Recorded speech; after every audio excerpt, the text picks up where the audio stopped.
Good morning and good day. And I hope you're comfortable in a chair and you can watch what's going on. Today I have Chris Bray. He's a senator from Addison County. Good morning. Known him from a long time. Good morning. Good morning, Betty. It's great to be back on the Betty Nuovo show. We were just chatting before starting. I think this is maybe the 8th year or something like that that I've come on with you. So it's a enjoyable ritual each winter to come in and talk about what's going on in the legislature. All right, let's start going with talk about energy. Sure. So I chair the Senate Natural Resources and Energy Committee, so I've really in the thick of it. By the way, how many are on a committee in the Senate? It varies from 5 to 7. And you have? And we have 5. You have 5. 5, yeah. And it's a great group. A lot of, even though it's a relatively small group of 5, there's a wide range of opinion in that, even in that small group. So, you know, for me, really the preeminent challenge for us in this century is changing our economy from one that's relied on fossil fuels to one that relies on clean, renewable energy. And that is something we'll be working on, you know, the rest of my life and probably generations beyond. So we are doing a lot of work that's looking at developing energy over a period of not just the next 1 or 2 years, but we are looking 10 and 15 and even 35 years out. For instance, the Comprehensive Energy Plan that just was published, people may know it as the goal of having 90% renewable energy by 2050 across all sectors. You know, we started that when I was on natural resources. Sure.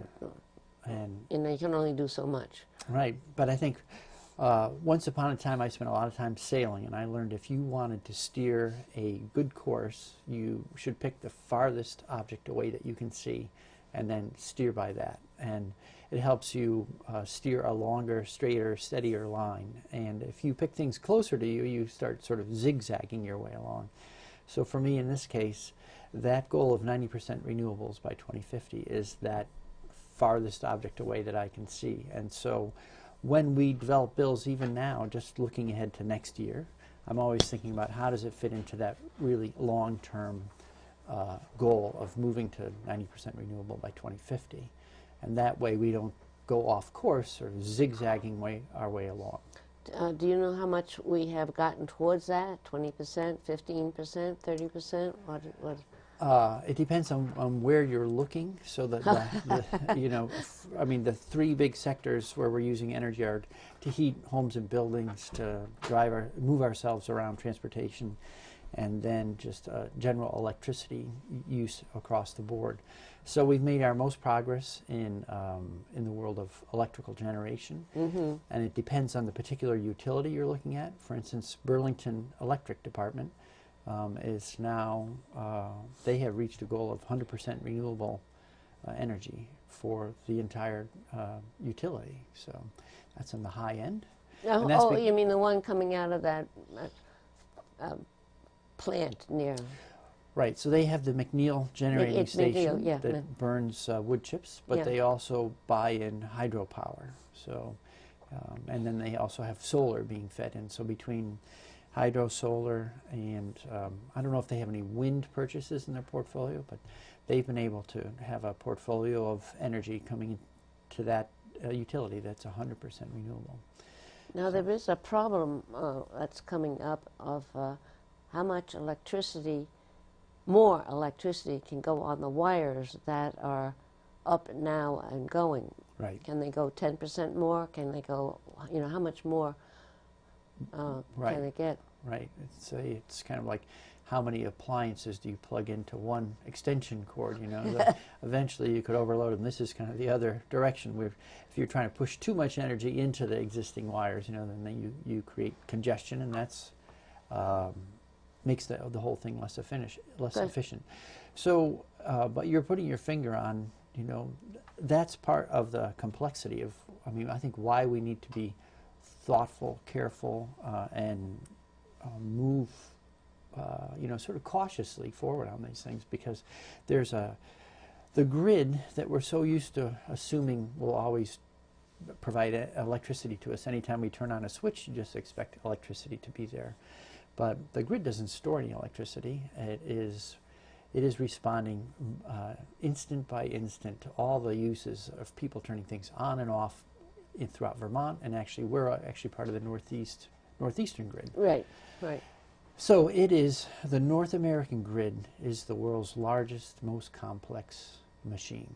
And it is a machine, you know, there are nuts, bolts, wires, transformers, you name it. Yeah. And so part of what we're doing is we are squaring policy goals, like moving to clean energy, but we need engineers as part of that conversation. We need to keep citizens in mind in terms of ratepayers. How affordable is the transition? We need to look at financial considerations and legal considerations. You know, there are a lot of stakeholders, I guess that's a lot of stakeholders in the move. And we've already invested billions of dollars building the old system that we're trying to modernize and update. So it's going to take a lot of dollars and a lot of time, but I think the encouraging thing to me is Vermonters have indicated in poll after poll that they want to move from dirtier fossil fuels to cleaner renewable energy. But of course, you can't expect citizens to re-engineer their entire system. So that's, I think, where government has a really critical, helpful role to play, where we can help take the testimony that helps us take the public's interest in making that move and figuring out how would we do it in a responsible way. And you know, and so that we have the wires, and so that the people aren't seeing some awful sights. right, right. And it's a complicated issue. And yeah, there was one time someone said to me, "May you live in interesting times," and I thought this was, you know, sort of an affirmation of some sort. And then when I learned more about it, I found out later it was actually that's a translation of a Chinese curse, you know, may you live in interesting times, you know. And we're certainly living in interesting times, you know. There's a lot going on, and it makes it complicated, and there's public opinion that, you know, for instance, almost everyone is supportive of the move to renewable energy. But then a particular project comes along in a town or a place in town, and opposition arises. So we need to be able to sort through broad public support and then also hear about local concerns and figure out how do we come up with a balanced plan that recognizes valid local concerns, valid regional concerns, and then valid state goals, and work through. And I don't think, you know, I'd say we're making good progress, but I'd say we need to make more improvements. And that's the work I'm really concentrating on this session in natural resources. How do you, we just, for instance, last year we passed Act 56, which puts Vermont on the path to having a renewable energy standard, and that program will run from 2017 to 2032. So again, it's long-term thinking, sort of systems level thinking, the big picture. And part of that bill said we would create a solar siting task force to help us figure out how we're going to site solar projects in a way that the public supports them. And well, the problem with the big ones is the wires, and the small ones then wouldn't get it onto the wires, because there was no more room to put them. So that's very important for the people to have it themselves. Sure. As opposed to a big one. Right. And who's going to pay for the bigger you know, if you want to put in so many kilowatts or something of still solar, then you're going to have to pay for that organization is going to have to pay for the wires. Right. I see it. Right. Well, and so part of what's happened, you know, because renewable energy has been generally more expensive, the price has come down tremendously, but as this was all getting going and we were sort of priming the pump and starting programs, we've paid higher rates for renewably generated electricity than fossil fuel generated electricity. So the Public Service Board and our own policy work in the legislature said, do things like put it out to bid, so we'll have people competing and bringing in the lowest price possible, try to minimize the ratepayer impacts. And so I think some of what we're seeing is that some of the lowest cost projects are not the best sited projects. And I can think of examples where three-phase power is that they need the heavier duty wires to carry the electricity out, is running right along Route 7 in a variety of places. And then, so the cheapest way to develop an array is to build right next to that power line, and that means right on the road. And if you build right on the road, you maximize the visibility of that. Literally everyone in Addison County will drive by that and see that every day. So there are so many places that are naturally screened. There's a tree line, a hedgerow, a little bit of roll to the land. We could put things in far less visible places if we would think about how we might bring the bring the poles and wires to that site. The problem is also tourism. Right. Because you put it along the roads, they don't come up to Vermont or Middlebury or anywhere else to see Right. sun work. Yeah, And, yeah, the arrays. So, you know, and we're really pretty much in almost the infancy of all this, you know. So Vermont is 6 million acres, and so 1% of 6 million acres is 60,000 acres. The current poles and wires from our, you know, traditional electrical infrastructure, so transmission lines, distribution lines, substations, they occupy about 58,000 acres in Vermont. And right now, ground-mounted solar occupies about 1,000 acres. So traditional electrical is about 1% of Vermont. Ground-mounted solar is about 1/60th of 1%. So it is a very, very tiny fraction. And you know, in a certain way, you'd say, well, you might be surprised that anyone even noticed that we had done anything. But obviously, Vermonters are noticing even that 1/60th of 1%. Yes, they are. They are. And so the size of that reaction compared to the math I just went through, to me, says we really value our landscape and the beauty, the scenic beauty of Vermont. And certainly the Natural Resources and Energy Committee, one of our goals is keeping scenic, natural Vermont, scenic and natural. Yeah, yes. But at the same time, we also say, well, we want to have, we want to use clean energy. So how do we balance those things? And it reminds me of when Act 250 got started back in 1970, that part of what was going on was Vermont was changing rapidly because a lot of second homes were being built and the interstate had come in and a lot of development happened quickly. A little bit like this rapid change just lately on renewable energy. Mm-hmm. And so what did we do? Well, we created Act 250, then we started writing good town plans and good regional plans. Mm-hmm. And so development happened, but it just happened in a way that we found more agreeable to us as Vermonters. Yeah. And I think we're in the same place. You know, when I reread that history on the Act 250 and what was going on that made people come together and put that together, I feel like we're in a very similar place on renewables right now. Renewables, yeah. You know? Yeah. We're supportive. But we want to do it. We want to do it well. We don't want to just do it cheaply and quickly. We have a lot of other topics you wanted to talk. So maybe we can do pay equity and water quality, right? Sure. So pay equity. I put a bill in. If anyone, actually, one little quick note on energy. If anyone wants to, we have a legislative website, and every committee has their own web page, so people can go on and find out what we're doing. So the bill S-230 is the bill for the main energy workhorse bill this session. But back to pay equity, so I put in another bill, and it's called S-247.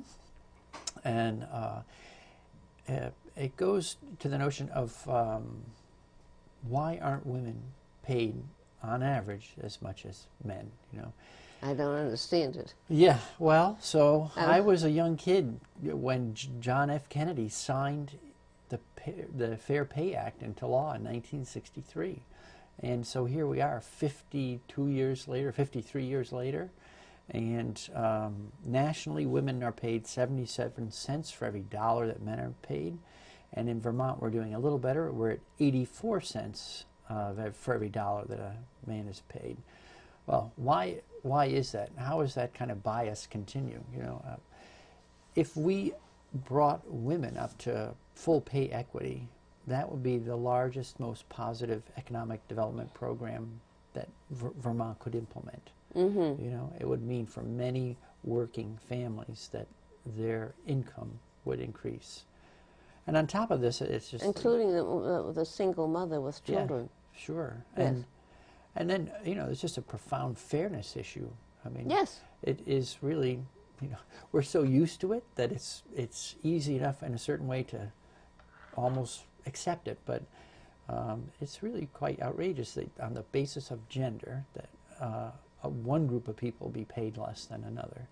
So we don't really know how this works in Vermont. We don't collect much data. So rather than take the legislative approach of just putting a bill out that proposes a solution, I'm saying we ought to understand it better. And so S247 says in 2 places, let's go collect data. And that is so we can see what's happening and so we can equip ourselves to do better work next session.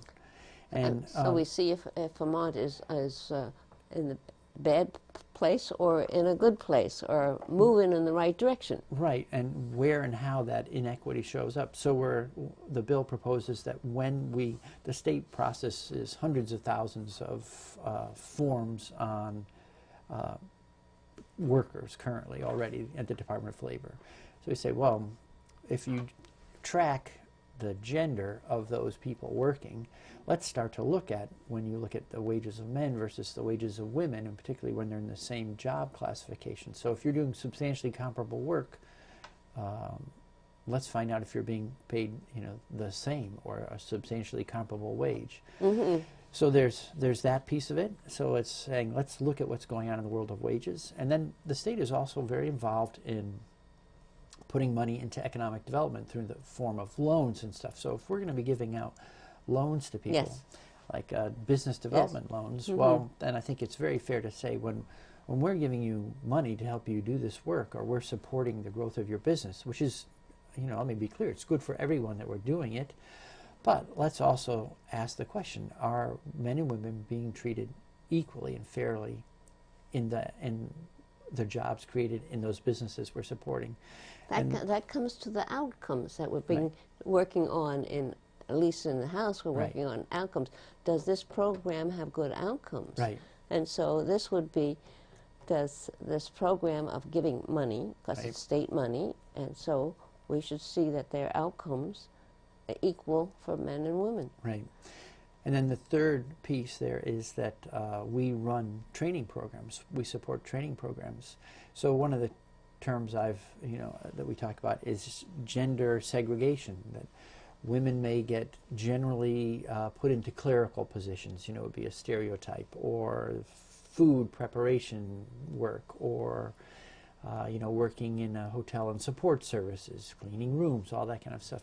Well, if those are generally lower paying jobs, then part of what you need to do to help women have higher incomes is offer them training opportunities that let them become, you know, technicians and engineers and Mm-hmm. plumbers and we've talked about this for years. Plumbers and carpenters and Yeah. electricians, all those, you know, skilled trades. Yeah. And So they have good money. yeah. So the point there is that when we support training programs, let's also track gender. Who are we training through those programs, and make sure that we're providing equal opportunities for men and women. It's not picking on one gender at the expense of the other. It's just saying, let's bring everyone up to a fair and level playing field. In other areas, from money. Well, we're doing that in sports now. Right. And I found a couple of times, at least, that the sports of women, young girls, were page 1, and the men were page 3 or 4. Times have And changed a little. Well, it should be that way. I mean, Yeah. you put the men sometimes first, and then women Right. sometimes first. Sure. Yeah. Sure. And you know, the status quo has tremendous momentum, you know, to sort of keep things as they are. But I think this is a place where we can't be content with the status quo. We need to. I've been working on this for years. Aye. Remember, I passed the Equal Rights Amendment for the Vermont Constitution out of the House, got it out of the Senate, and then the public constitutional issues of the state of Vermont have to be voted on by the public, Right. and that failed. Wow. So, So there's still work to do. so there's still work to do. Yeah. Yeah. Now, why don't we talk about water quality? Because we have. Sure. So, last year we passed the Vermont Clean Water Act, and Yes, everybody knows. yeah. Yeah. Well, and Important. That was you an know, important bill. and I'm really glad that everybody knows. For me as a legislator, this is my 8th year, and I've observed. I didn't know this about myself before getting there, but what I'm really interested in is long-term sustainable development. That we take on big challenges and then work at them methodically and steadily over a long period of time. And so clean water is one of those things. Again, I was just talking about energy transformation happening for a generation or 2 or 3, throughout the rest of the century. Same thing on water. It took a long time for us to develop practices that have damaged water quality. And We started it way back in the 70s. Sure. Before, when I first was here, we tried to clean up. And Right. we did clean up a Right. lot. Well, a lot of sewer Right. plants, and you Yeah. couldn't dump all them in sewage into the Right. rivers. All those water treatment plants that got built, and Yeah. and sewage treatment plants. But we need another update. Right.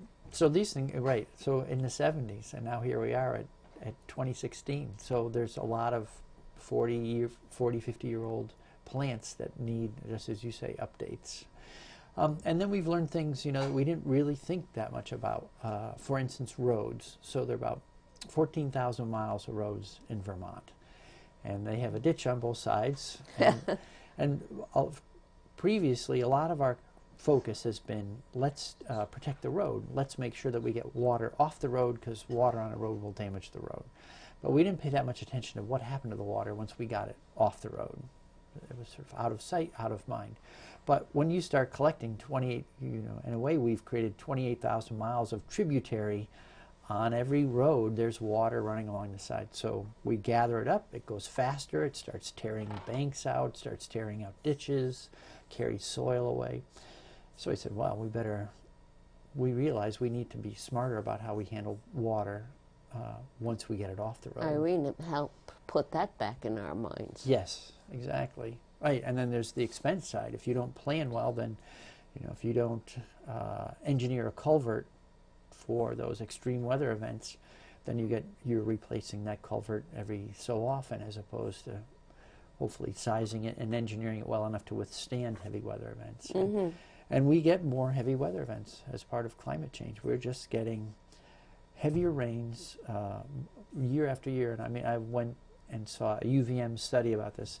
This is a trend going back 40 years, 50 years. So climate change, we're talking about it, but that heavy rain events have been going up, for 40 years, 50 years now. Mm-hmm. And it seems as though they're only getting more extreme. We just had a very extreme storm hit the eastern coast. Yeah, didn't get it here, but Right. So I think that's the new normal, is really more extreme weather. my So- sister, the wind blew up to the front door so she can just look over it. And just all of the snow just blew there, but there's not one drop of snow on any tree. Huh. Because it was dry. It was dry snow. Well, lucky that it wasn't a wet snow. Yeah. That would have been really destructive. Yeah, I saw someone posted a picture of they opened their garage door, and except for 6 inches of daylight at the top, there was a wall of snow. So it obviously had drifted in. But Well, water quality is very important, and I think that water bill I think they're working on it, Yeah. at least in the House, and Right. the bill will get to you sooner or Right. later, and Right. you'll have to take it up. Did you want to talk about forestry or education? Or? Sure. So on forestry, 78% of Vermont is still forest land, and so we, just like we're working on water quality issues around farmland, we also need to be conscious of it for forest land. We want to keep forestry. It is the source of almost all of our fresh drinking water, and the forests are really. It's not just poetic, it's true. They are the lungs of the planet. They are filtering air, they are putting out oxygen. So they are crucial to us, and we want to make sure that forests stay healthy. You know, forest integrity is the term we're using. So we're taking testimony right now. We're just starting a forestry bill for this session, working with the commissioner on that. Well, in Middlebury, the water comes down the mountains through the forest, and we take the water just on the other side of 116. Mm-hmm. But at the other side of 116 is a clay wall. Uh-huh. And so it can't drift far, it just pops right out. Uh-huh. Right. So that's where we get our water from. So Sure. that you're right, the forest is important. Yeah. And we've proved it here in Middlebury, because Yeah. that's where we get our water from. Uh-huh. That's great. Yeah. You know, I know we're coming towards the end of our time. I'd like to mention one thing, and that's freedom and unity bonds, which is this idea. So I was studying Vermont history a little bit, which I do regularly, because I figure a lot of the challenges we face, if you look back in history, you see similar things, not quite the same, but you can learn from what already happened. So in Vermont, by 1945, Vermonters had bought